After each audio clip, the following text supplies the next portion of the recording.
Hello, I'm Alicia. I'm the Government Relations Director for the Commission.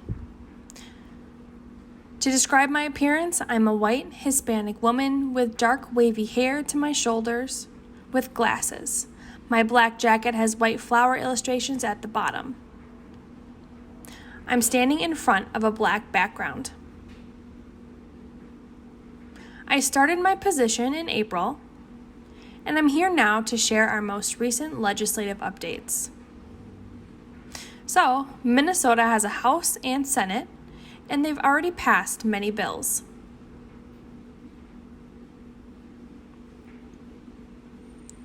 Now, select members from each have come together to form what's called conference committees. Those committees are responsible for comparing the House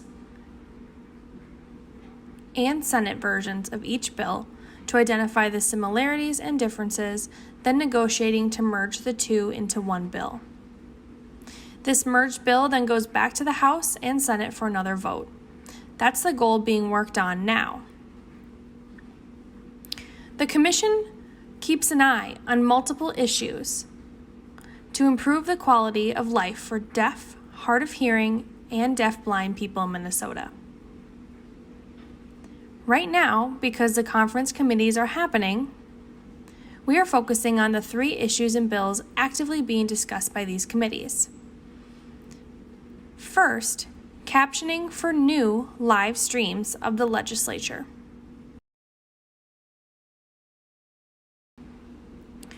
Minnesota provides live streams of House debates, Senate debates, and committee discussions. It's nice. You can go to leg.mn.gov to see what's happening live, and they're captioned. When the pandemic hit, they decided to add more live streams so that more people could watch from home. Nice, but one problem. The captioning funds were maxed out, and they couldn't add captions for the new live streams. A bill was brought to the House that proposed a fund increase of 172% for the live stream captioning. Meanwhile, the Senate's bill kept the funding the same with no increase. Of course, the Commission sent a letter to the conference committee and requested that they go with the House's 172% increase. At this time, it looks like the committee agrees and has put the language into the final merged bill that they are recommending to the legislature. Keep in mind, this increase isn't official just yet. They are almost finished putting together the merged bill and will bring it to the House and Senate for another vote. Once they vote to adopt, the bill then goes to the governor, who then needs to approve and sign it into law. Those haven't happened yet, but looks like we're getting there. The second issue is CMV testing in babies. So what is CMV? That's cytomegalovirus, a fairly common virus. If an adult becomes infected, their symptoms tend to not be serious. But if a pregnant individual becomes infected and passes it to the baby, when the baby is born, they often have a number of issues that need support services. Those issues include hearing loss. Some of you may recall that Minnesota already has a law that requires that all babies born be tested for hearing. So, if we already have this testing, why do we need to add CMV? When babies are born with CMV, often their hearing test results don't show anything unusual. It's not until later that their hearing loss shows up, typically between birth and approximately age 2. That means the family of a baby born with CMV may be unaware, and when the baby is identified as having typical hearing, the family goes home to their routine everyday lives. When the baby does develop hearing loss, the family is unaware and moves on without realizing their deaf or hard of hearing child is now at risk for delays in language development. If we were to check for CMV, then that would help us catch these babies and make sure they don't fall through the cracks. The Senate's bill has money set aside for adding CMV screening, plus distributing information and resources to families. The House's version does not include those provisions. So, we sent a letter urging the conference committee to adopt the Senate language.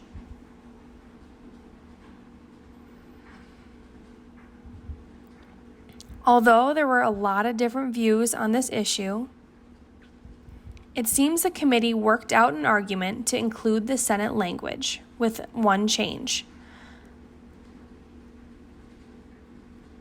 They agreed to delegate the final recommendation to Minnesota's NSAC Newborn Screening Advisory Committee. The agreement is to task the NSAC with making the final recommendation as to whether CMV screening should be added. If the NSAC agrees to add CMV screening, the money will be ready to go. That's a good thing. Again, it won't become official until after the House and Senate vote again and the governor signs it. Now, the third issue is related to phones, specifically landlines. Currently, Minnesota has a law that requires phone companies, which they call, quote-unquote, local exchange carriers, to guarantee access to basic phone services for any resident.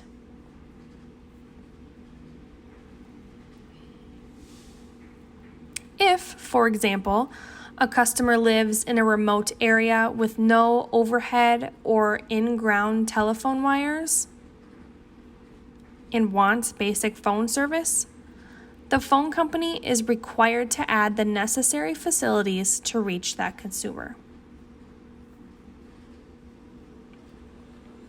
That added line is typically a landline. So we have that quote-unquote obligation to serve in current statutes.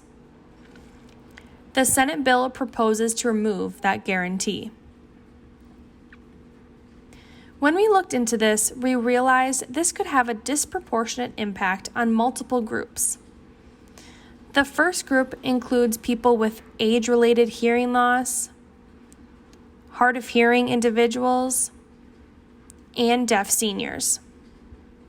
This group is more likely to be using specialized assistive equipment with phones.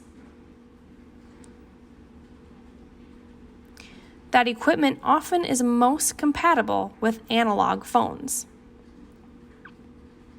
as opposed to digital, such as internet and mobile services, which do not work well as analog landlines.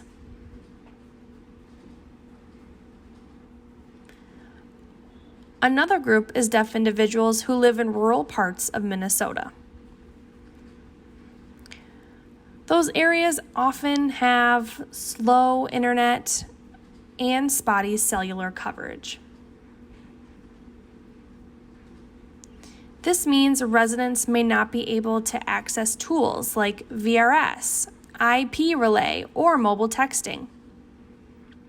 That leaves them with the analog TTY, which requires a landline. The Commission sent a letter asking that this proposed language be rejected to leave the guarantee in place. Again, looks like good news. The most recent merged draft does not touch that guarantee. It leaves it in place. And that's what we want. We will continue to monitor this bill until the final vote is taken by the House and Senate.